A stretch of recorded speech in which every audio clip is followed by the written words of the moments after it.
Nakapag-abroad lang, nakalimutan na kami. Hindi ganyan ang nangyari. Marunong ako magbalik tanaw sa nakaraan. Hindi ako katulad sa iba makalimot agad. Lalo na pag makahawak ng perang kaonti, ganito ang nangyari.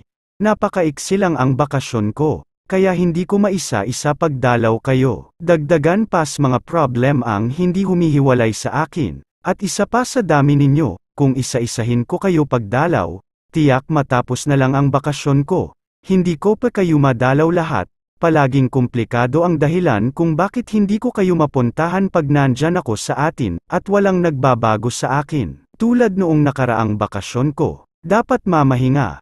Dahil palaging pagod sa trabaho dito sa abroad, palaging kulang sa pahinga.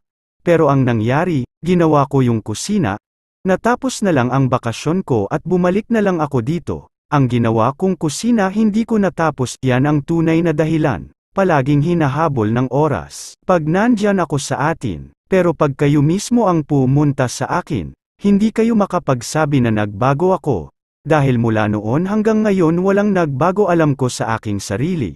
Sa katunayan, mirong iilang pumunta sa akin noon nasa atin ako, walang nasabi nagpasalamat pa. Dahil kung ano ang pagkakilala ninyo noon sa akin. Ganun lang rin ngayon, pagdating naman sa mga sinasabing ito lang binigay, o wala man lang binigay, nakakahiyamang sabihin pero ang totoo, dito man ako nagtrabaho sa ibang bansa. Pero palaging kapus dahil kabilaan sa pamilya ko ang naghirap, hindi ko naman pwede tingnan lang sila at hindi tulungan.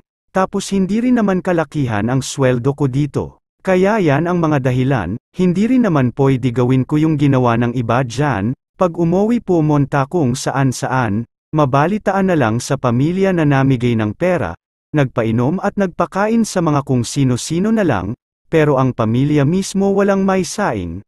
Mahirap yan. May kasabihan bago yung labas onahin mo muna ang loob. Sana maunawaan ninyo ang sitwasyon ko. Gustuhin ko man na pantahan ko kayo isa-isa dyan hindi ko kayang gawin.